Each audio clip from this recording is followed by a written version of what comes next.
Now this is for educational purposes only, in hopes that we wouldn't say it first, but truth must be told.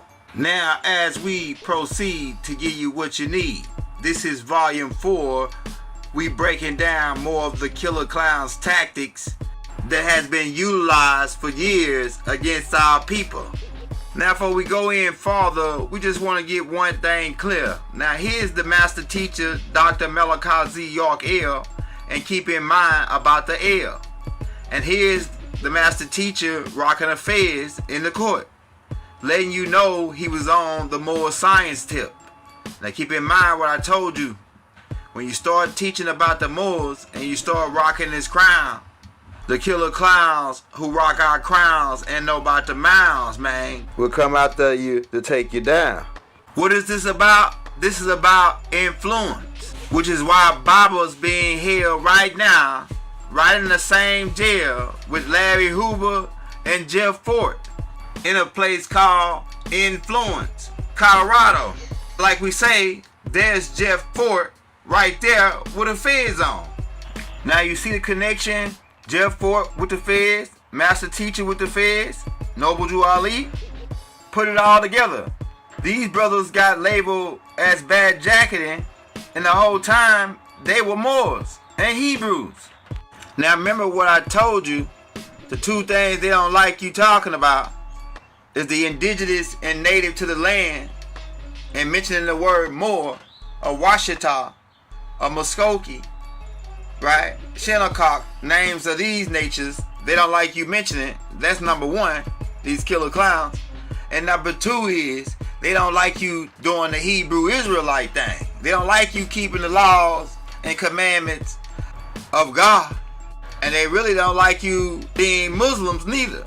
Now for all you to say, oh, Young still using the Bible, you gotta keep in mind, man, Christianity goes way back. When Cain killed his brother and he got punished for it. So killing and these laws go way back. Some of these laws are galactical laws. Now on part 2, we got into Noble Drew Ali's story, and there's another part that we got to add on the mystery behind Noble Drew Ali's death. Like we say, there's a lot of mystery surrounding his death, but we know for one fact that the killer clowns was involved in taking Noble Drew Ali down and ultimately neutralizing him.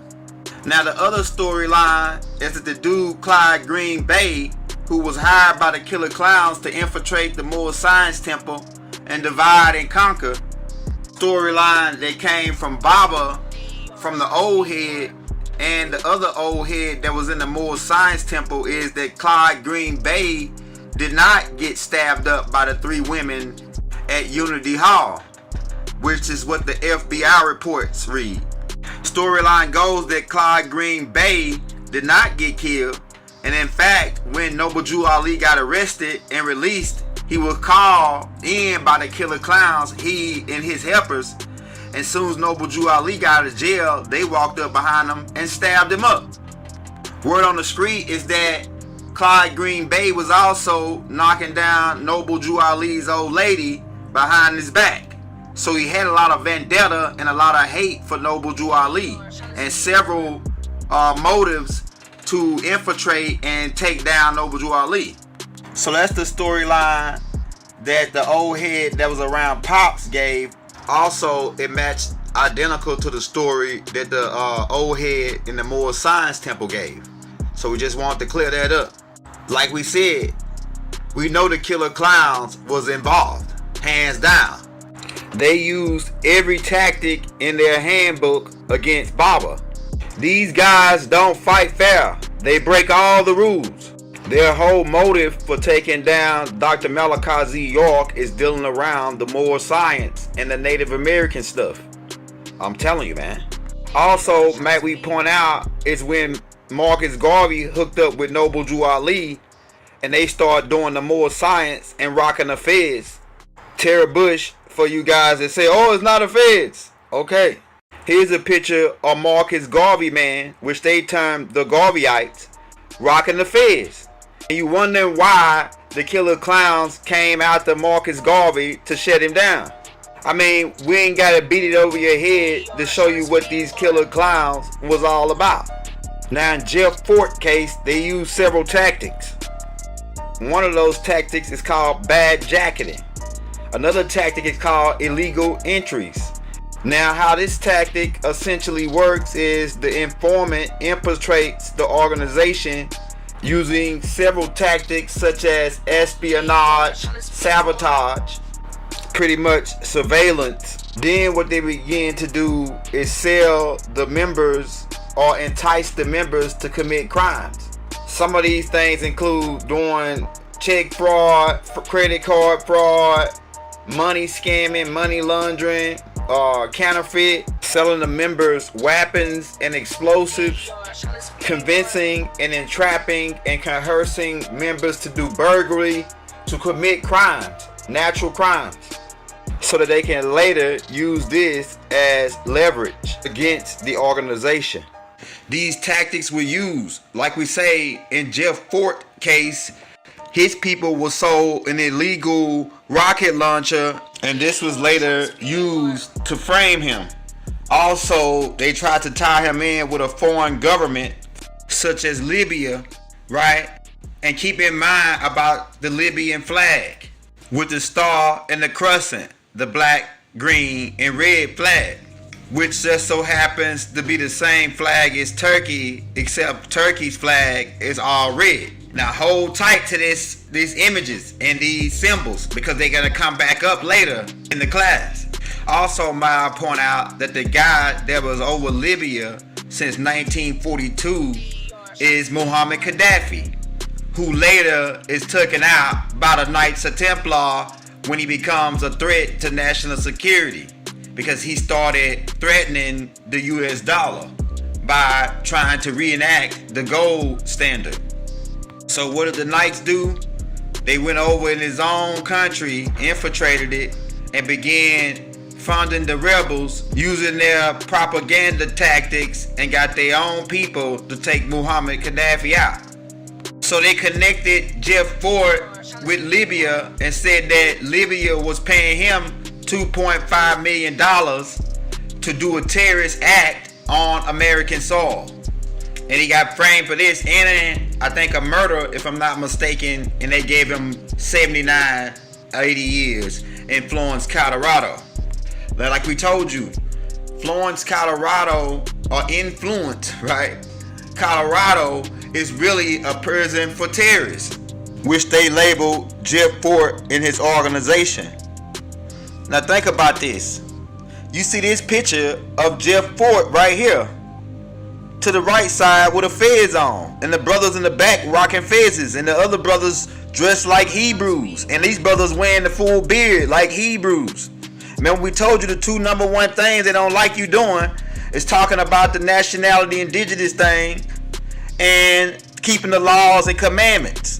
These brothers wasn't gang banging. These brothers was talking nationality and more science. Might I point out also, Jeff Fort is in Chicago, where Noble Drew Ali got took out at and was setting up his movement. So there's definitely a connection there. Now, like we said, the illegal entries was used against Jeff Fort. It was also used against the Black Panthers. It was also used in the case of the assassination of Malcolm X, when they framed those guys who was involved to blow up the Statue of Liberty, because the New York police guy already came clean on his deathbed about that. All this information is already public. I mean, we ain't got to beat it over your head. Also, don't forget about the George Washington Challenge, where they said that they was going to take our fez or turban off our head. And it reads, if we would agree to take the fez and turban off the Moors' head and remove the sandals from their feet and enforce severe punishment, and to also swear a death oath between ourselves to religiously and faithfully not allow anyone to teach the Moors' children who they really were or who their forefathers were, and only allow the Moors' children to be taught that they were truly Negroes, black people, and colored folks. 200 years from today, the Moorish people will not know their nationality nor their nation name of their forefathers. Also, they will not know from which land or ancestry that they are. So these beings are telling you what they all about. Right there, they was trying to stop the Moor science, trying to stop our nationality and birthrights. For you people that don't like nationality, right? Another word is birthrights. Ancestral history, right? Heritage, right? That's passed down from generation to generation. Now you understand how this starts with Noble Drew Ali. Pay attention to what George Washington said about our feds. And we already broke down to you what the feds or the Terry Bush is all about. It's an alchemical hat for builders, the mound builders, right? And they build based off the cosmos. And then we have those who wear the feathers, which were the chiefs and the governors. And these beings are the wind talkers, right? We hear people out here teaching that we didn't wear feathers on this side on Turtle Island. And we gotta wonder, whose side are they on? Because these people say they with the master teacher. And here's a picture of Baba, who's also known as to the Yamasee Native American Indians as Chief Black Eagle Thunderbird, wearing the feathers. Now, if we didn't wear feathers, why is the master teacher wearing feathers? And who are these people that's saying that we didn't wear feathers? Are they with us or they against us? And I can show you way more evidence that we wore feathers on this side and fezzes. I can show you way more evidence. This person also goes along to say that we didn't wear feathers in ancient Kemet or Africa. Now here's pictures of Africans wearing feathers. I mean, who are these people? Are they with us or are they just trying to tear somebody down and saying whatever floats their boat or off the top of their head? And not only did we wear feathers on both sides of the water, in ancient Kemet, we wore the whole god doggone head. There's Tahuti with a bird head. You got Tahuti, Horus, Ra, Khonsu. All these beings got the whole bird head. So what are these people talking about, man? Please stop what you're doing. Not to mention the guard's shoe having a feather in his head. Now, we ain't got to keep on beating this over your head to show you what these people is all about. We're going to keep it moving and keep teaching while they keep trying to discredit us. Here's the goddess Ma'at with a feather in her head. Now, like I said, even to point out that the heart weighing ceremony, your heart is weighed against the feather of Ma'at in ancient Kemet. So, I mean, we ain't got to keep on going through this. Now, back to what we was saying about the illegal entries, right? What we're about to do is bring Dark Heart Perry on, who was an FBI informant during the 60s, I think, during the time of the Black Panthers, right? And he performed some of these maneuvers. And he's going to break down to you what this maneuver or what this tactic is all about, called illegal entries. Let's go. What kind of work did you end up doing as an undercover agent? Were you doing espionage work or informant work? Informant work, and also what you would call illegal entries, selling of weapons, selling of explosives, arson. You would sell weapons and explosives to these radical, so-called radical groups that you were joining? Yes. All right. Where did you operate? I was given a cover name, Ed Riggs. With that, I was also given a birth certificate stating that both my parents were, a birth certificate and a record for a Robert Riggs and a Mary Riggs who were deceased. And you lost all of your true identity? Yes. And you operated in California? California. What cities in California? Los Angeles, Oakland, San Francisco, Berkeley, Sacramento, Chino, San Bernardino, Santa Cruz. Any other states since California? Yeah. Chicago, Chicago, New York. Made 2 trips to Washington, D.C. Also, I better put in Seattle, Washington. That's very important, too. So, to sum it up, illegal entries is dealing around these informants, infiltrating, sabotage, espionage, and surveillance, but at the same time, getting members of your organization or the organization to commit crimes so that they can use that, like we say, as leverage and entrapment and coercing to build a case around this particular organization to break them down, man. This is the killer clown's tactic, man. I'm telling you. Which is one of the strategies they used against Baba with Jacob York, who get caught committing check frauds, and then the feds used that as leverage to turn him. And really, they didn't have to do much to turn Jacob, because Jacob already hated Baba so much for several reasons, which we'll get into on the Jacob York Exposed tape. Might we point out that the killer clowns take their lessons and studies from Tahuti. So they take notes and they collect data. This is part of the surveillance of the experiment that they're running. So these killer clowns have a whole library about us, bigger than what we got, right? They have information that we don't even have. We about to bring Dale Hart Perry back on and another fella from the Moore Science Temple to show you and tell you how much information these people have been collecting on us over the years.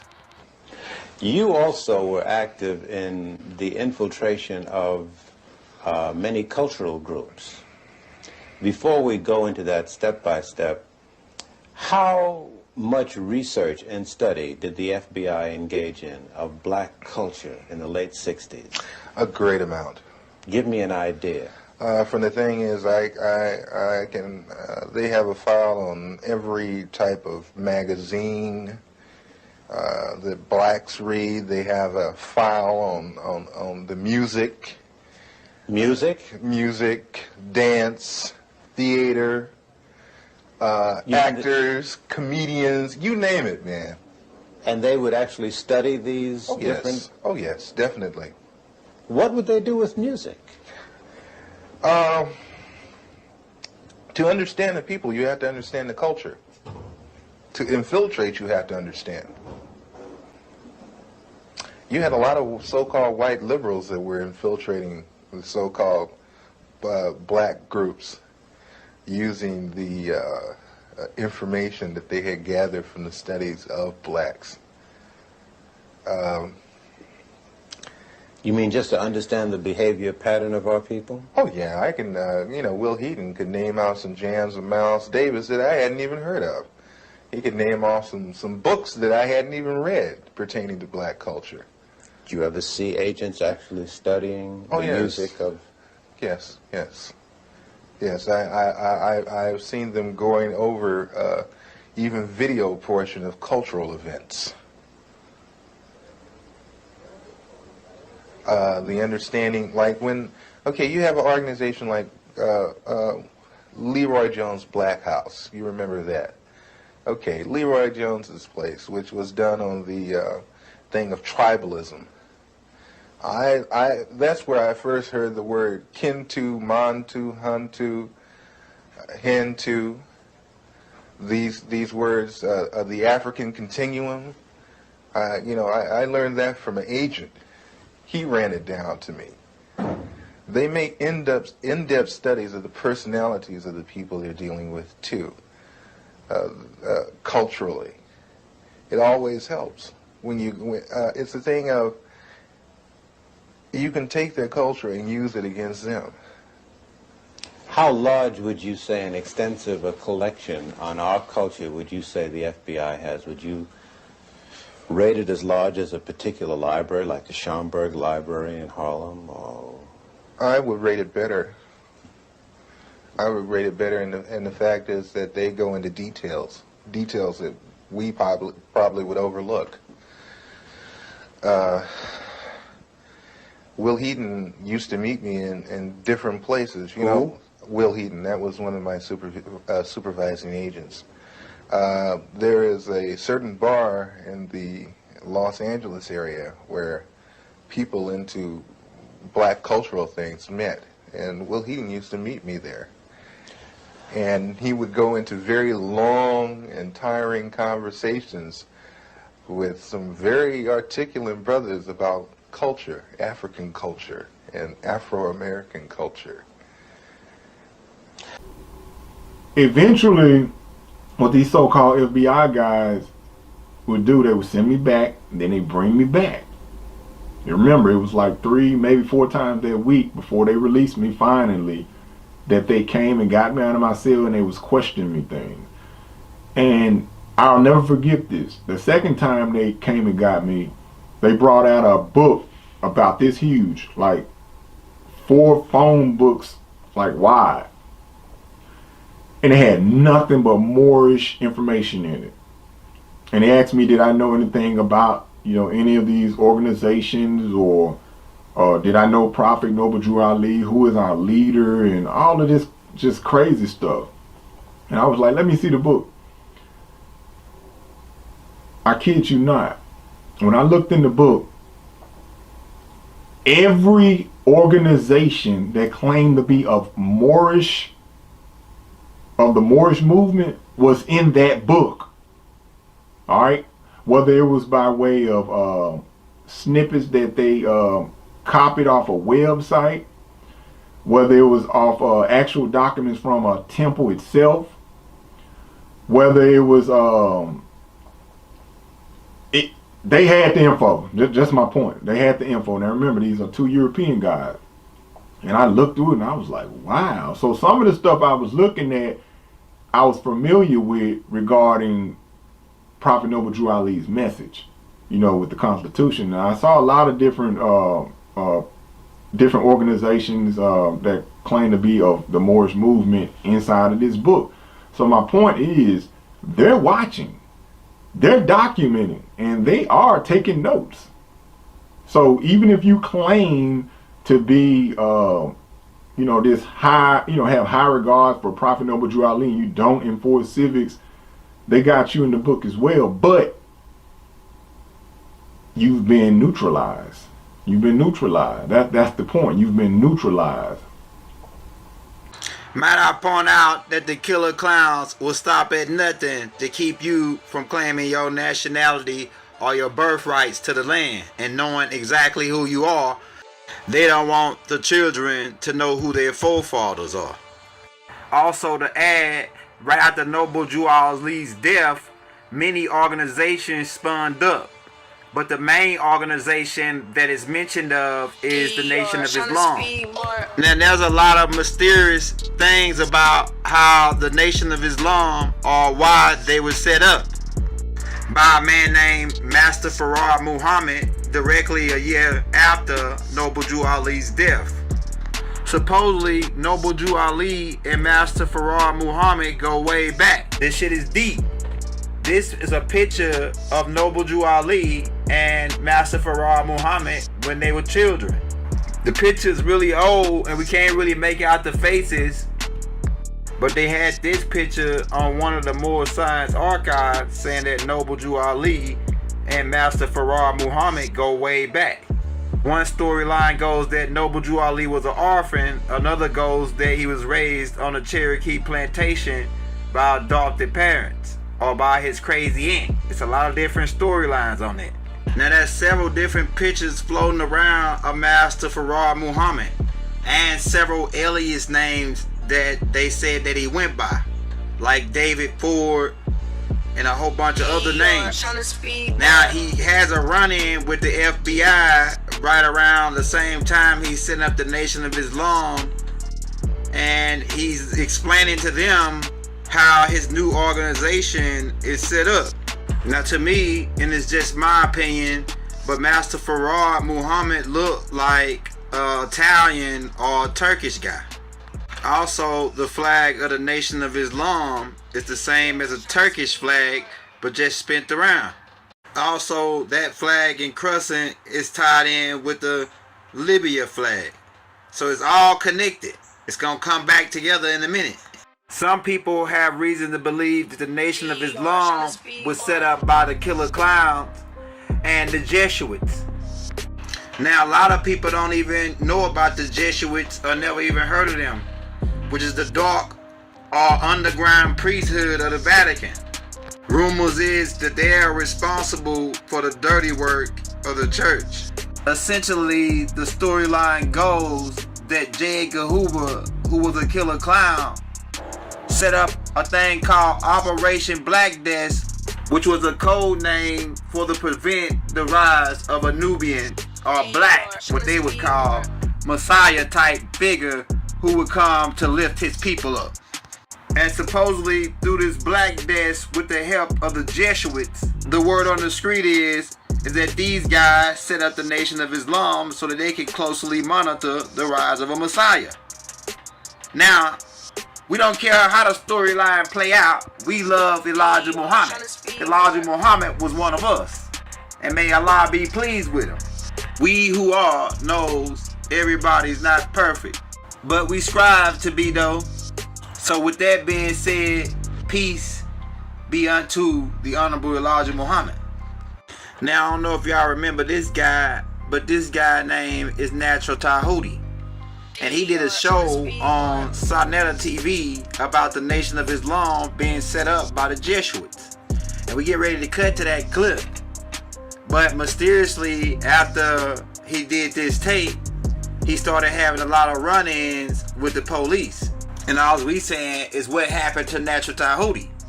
Because we have reason to believe that the COINTELPRO was involved with setting this brother up after he produced that information. Right? So everybody really cut to that clip, man. We don't know where Natural Tahuti's at now, but we hope the brother's straight, man, because ain't no telling who came after him after this debate with Wesley Muhammad, right, that he had, and he exposed that the Nation of Islam could have been set up or infiltrated by the Jesuits and the Killer Clowns. Let's cut to that clip. We're going to get through this real quick, all right? I'm not even going to refute what he just said. It don't make no sense. Okay, let's stick to my premise. The white man is not God. You can clearly see that's a goddamn cracker. Now, something the Nation of Islam has been denying for so many years. I couldn't remember it all, so I need to get through this real quick. According to the FBI files, Wallace Farad Muhammad is identical to Wallace Douglas Ford, also known as Wallace Dodd, whose birth is recorded by the FBI February 25th, 1891, which would, in the year 1930, made him 39 years old. Take a look at that man. Looked like a man about 40 years old, right? Of mixed European and Polynesian parentage. There is much uncertainty about his origins. It has been claimed that he was born in New Zealand or Portland, Oregon in the United States, of parents who came from Hawaii. All right? Honorable Elijah Muhammad's own son, Akbar Muhammad, said that he was of Turkish origin. Remember that, Turkish origin. Okay, a World War I draft registration card for Wally Dud Ford came and from 1917 indicated he was living at that time in Los Angeles, unmarried, as a restaurant owner, and reported that he was born in Shika, Afghanistan on February 26, 1893. He was described as being of medium height and built with brown eyes and black hair. As of 1920, he was still living in Los Angeles as 26 years old Wallace D. Ford, with his 25-year-old wife, Hazel. He provided his occupation as a proprietor of a restaurant and gave his place of birth as New Zealand. He provided no known place of birth for his parents, nor his date of immigration. In 1926, Ford was arrested and imprisoned for drug offenses, serving 3 years in San Quentin between 1926 and 1929. When he was released from prison, he disappeared from the public record until Wallace Farad was arrested in 1932. He was identified with Wallace Dud Ford on the basis of photographs and matching fingerprints. One thing y'all know, fingerprints don't lie. The Nation of Islam rejects this identification of Wallace Dud Ford with Wallace Farad Muhammad, interpreting it as a smear campaign. They also say that he was born in 1877, which would, at the time of this picture, made him 53 years old. That he was born that he came from Mecca, and that his father was a black man and his mother was a white woman. That's what the Nation of Islam claims. Okay? Let's move right along. If Farad, something's wrong. Okay, something's wrong with my PowerPoint. However, you know the flag of the Nation of Islam. Actually, that flag is turned backwards. The moon and the crescent of the star will be turned that way. They said that this is the universal flag of Islam. That this is the Islam that came to the earth with the black man, right? But as you can see, this is the flag of Turkey. It ain't got nothing to do with Orthodox Islam. The black flag, Araya, is the flag of jihad, to be carried into battle. The white flag, Al-Liwa, signifies that the land has been conquered by and for Islam, and that the infidels have been subjugated. It is a black flag. It's the flag of jihad. And when they went into war to go murder Africans, they brought the black flag. But when they conquered the land, they put up the white flag. There they go, the white and black flag. This is the flag of Islam. Check all the hadiths. Why would he come bringing us a goddamn Turkish flag? White means purity, purity means God, and God means ruler of the land. That's why they brought you a goddamn Turkish flag, because the man's a Turk. That's what he is. He ain't no black man. That man got a black father? Get the hell out of here. Get the hell out of here. Now, further inspection of that flag, if you take it and turn it upside down, you'll see what the hell it really is. That is and wrap that shit around your head, you will have the fez of a Shriner Mason, because Elijah Muhammad was a Scottish Rite Freemason who was initiated into the Shriners organization. The whole Nation of Islam is set up like a Shriner organization. Just look at the way they number their temples. Allah temple number 1, Allah temple number 2, the same way the Shriners do.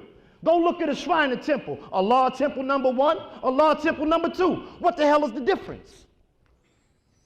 There it is. There it is, right there. That's what the Nation of Islam is.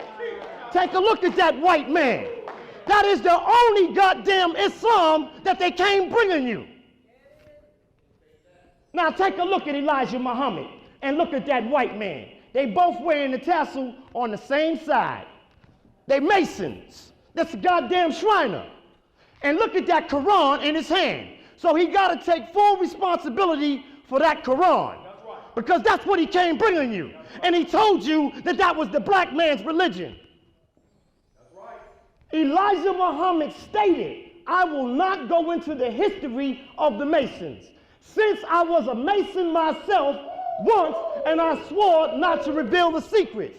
And if you look, right here, you can see the Masonic handshake right now. He never stopped being a Mason. He never stopped being one. The Master Mason makes a solemn oath on the Bible and the Quran for the Shriners to acknowledge and obey all due signs and summonses sent to me from a Master Mason's lodge. All this I must solemnly and sincerely swear, so help me God, with the penalty of death by mutilation. In making the above oath, the Mason has sworn the Master Mason's Lodge as his Lord and Master. He has sworn to obey every order the Lodge gives him. He can't go against it. Because once you join the Masons, nigga, you a slave. Now, you cannot keep a secret without telling a lie. If a Mason should tell the truth, he has broken his oath. And if he should keep the terms of his oath, he is subject to death. The Mason, when confronted with direct questions about the lodge, must say nothing or lie to protect the secrets of his idol, and in doing so, places his soul in danger of hell. Now, take a look at step one. Clearly, this is called the due God. Clearly, you can see step one is an into the apprentice. Step two is a fellow craft mason. And step three is the Master Mason. You remember they told you that damn lie that Elijah Muhammad had a 3rd grade education? That's right. Bullshit. It means that he was third degree Master Mason. Woo. See, you got to listen to the language in which they speak, because they're going to tell you who the hell they are. Now, clearly, look at Matt, look at Elijah. Look at him. Oh, excuse me. Oh, shit. All right, there we go. Clearly, you can see he's not out of the lodge. If he wasn't out of the lodge, if he was out of the lodge, why would he still be throwing up signs like he a gangbanger? Look at him. Just take a look at it. I ain't telling you no lie. I come to bring you the truth. Now, while they got you going studying Islam and Christianity, the highest of Freemasons, look what it say on his crown. Osiris. What it say?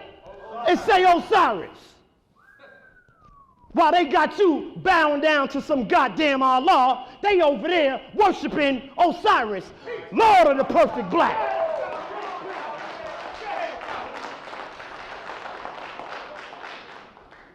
All right, the Great Seal of America uses the images of a truncated pyramid, which is missing a capstone in the opening space above the pyramid. There is a place, the symbol of an eye, radiating with rays of light. There are 13 core stones that lead up to the missing capstone, over which is the all-eye-seeing eye. Elijah Muhammad told us that Master Farad Muhammad made his appearance on the 4th of July in 1930. The order of the Illuminati was started on May 1st, 1776, by Adam Weishaupt, a Jew who was also in the Jesuit order of the Catholic Church, thus making him a Jewish Jesuit. Now, listen very carefully. On the 4th of July, this is the agreed upon birthday. July the 4th contains 13 letters. The resolution in the date of 1930, the year he was supposed to come here, equals to 13. 1 plus 9 equals 10, plus 3 equals 13. It is said he also met with President Herbert Hoover, a name which contains 13 letters, according to Mother Tanetta Mohammed. Herbert Muhammad is a member of the exclusive all-male Bohemian Club, who are known for human sacrifices. This is the newspaper article where you can go and see it for yourself. He met with President Herbert Hoover. This is Tanetta Muhammad. You can go online and check that out for yourself. Now, Master W.D. Farad, born February 26, 1877 in the wilderness, North Maryland. This was written by Elijah Muhammad. February 26, 1877 is the so-called birth date of Master Farad Muhammad. the same as the Shriners' birth date here in North America. Their birth date is February 6th, 1877. Wait a minute, is that a coincidence?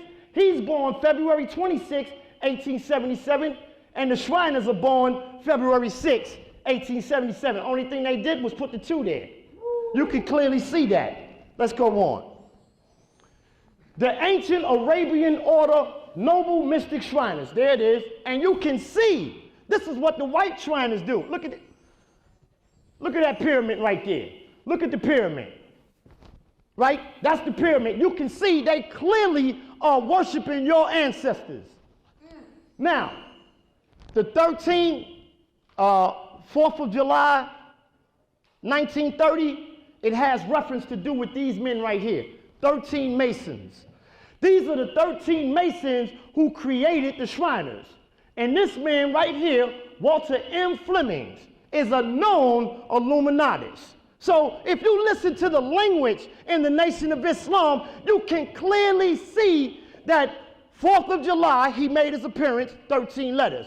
1930 equals 13. And 1877 is the birth date of the 13 Masons. This is clear information. I'm not making this shit up. Now, look at the dress code of the Nation of Islam. Check them out, right? Check them out. They clearly dress like Masons. That's the way the Shriner dress. Check them out. You see the difference? You see it? See the bow tie? This is the way, look at it. The slave, the master. The slave and the master.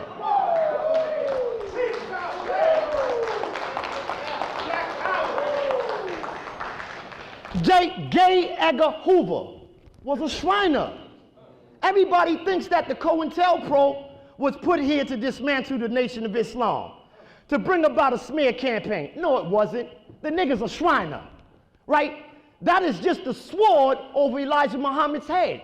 You know why he was put there in place? Because the nation attracted the most militant black men in America. So the government set up the COINTELPRO so that it could monitor a black messiah rising up out of the nation. That's all it was. Okay, now let's make the connection to the Jesuit church. The Quran says, "O you who believe, do not take the Jews and the Christians for friends. They are friends of each other, and whoever amongst you takes them for a friend, then surely he is one of them. Surely Allah does not guide him." You can clearly see. Look at goddamn Farrakhan sitting there with that lowly ass Jew. Now look over here. This one is very important. Y'all know who he is? That's Fletcher. Flegger, excuse me. Flegger, Jesuit order of the church. He's a Jesuit priest. I told you that the Jesuits created the Nation of Islam. That's what you said, Tahoe. Check it out. Let's connect these niggas. Check them out. There you go again, Farrakhan and Fletcher. Now look on this side of the fence. Who's that? Obama, right? And who is this next to him? Obama and Fletcher. You can now I don't even gotta try to convince you that he's part of an Illuminati order, that he's a puppet for the Illuminati. Do I gotta convince you of that? Hell no. Just take a look at it. Now let me go a little further. Who's that? Jesse Jackass. Right? And there go Fletcher again. Now pay close attention over here. Who's that lady right there? That's Michelle Obama. And who is this lady right here? Mother Khadijah, right? That's Farrakhan's wife. You can clearly see there's a connection between all of them because they all have the same goddamn paymaster. Throw them daggers, Tahoe. Look at Farrakhan at the United Nations, right? You know what United Nations stand for? 33. The letter U is 21, and the letter number 14. I mean the number N is 14. So that's 33. That's the New World Order right there. And you can see right here the 666. Who these damn devils he up here begging. Look at this man over here, Chavez, right? So we can clearly see. Why would he be sitting up at the UN? Is he in there talking about Darfur?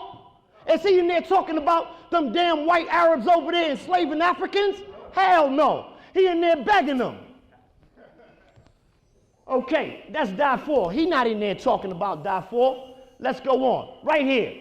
Never again. A new pledge for the Jewish community. The Quran clearly says, whoever takes the Christians and Jews for a friend is an abomination. The Quran says.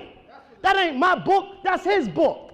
Look at Farrakhan sitting there, goddamn puppet to these damn Jews. Look at him. There you go again with these goddamn Jews. Take a look. I'm not making this shit up. He's in bed with the Jews. He not only in bed with the Jews, he in bed with the government. He's an FBI agent. Now, you see this cup right here? This is called a chalice. They are making a blood oath. Inside the chalice is symbolic wine. Now, pay close attention. Pay close attention. A lot of this shit gonna go over your head. Just go do your research. Now, check this out. What the hell is he doing? Hugging and kissing him. He hugging and kissing. He let that goddamn Jew kiss him in his mouth. But he won't forgive Khalid Muhammad? Huh? Huh? 1, 2. He won't forgive Khalid Muhammad, but he'll let a goddamn Jew kiss him in his goddamn mouth. Huh? I didn't make that shit up. I'm just bringing you the facts. All right. What you see right here, because he said I didn't have no government files. I couldn't put it all up there, it's so goddamn many. This here, the FBI files, the CIA file, the SHCA documents. Go do your research.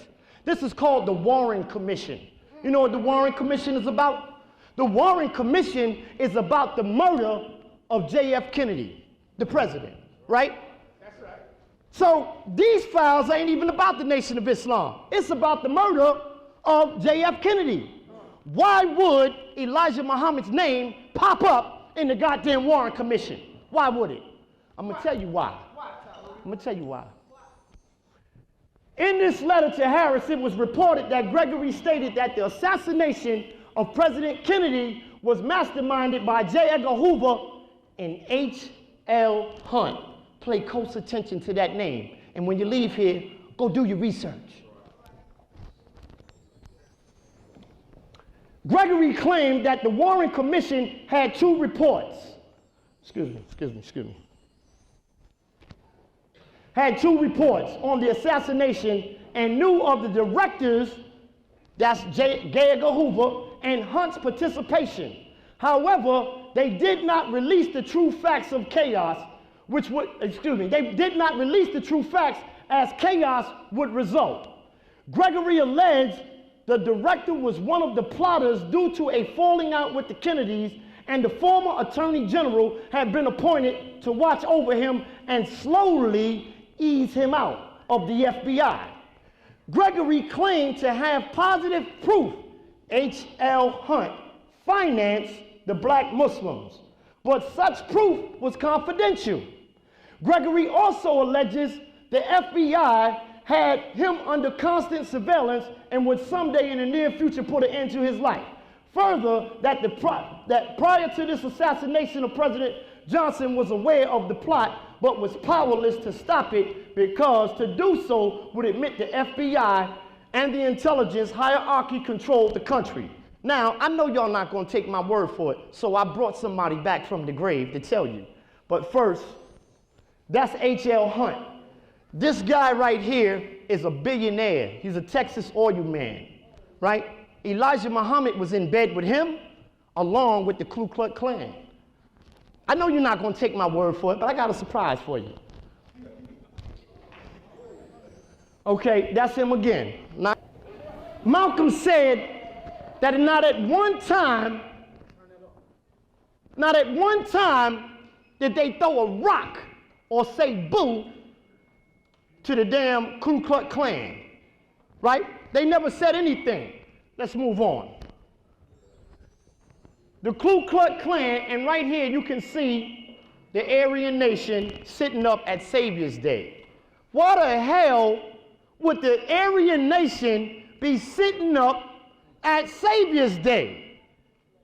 You mean to tell me your Savior, Allah, you're going to let the damn Klan come up there and sit there? One more time, y'all. One more time.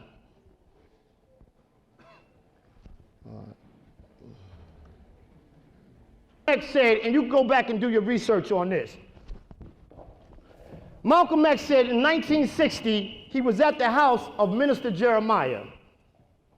He said that he was ashamed of it, but he sat at the table with the heads of the Ku Klux Klan to make a deal with some high officials in the government to get some land down in North Carolina so that it would make Elijah Muhammad's program of separation seem more feasible.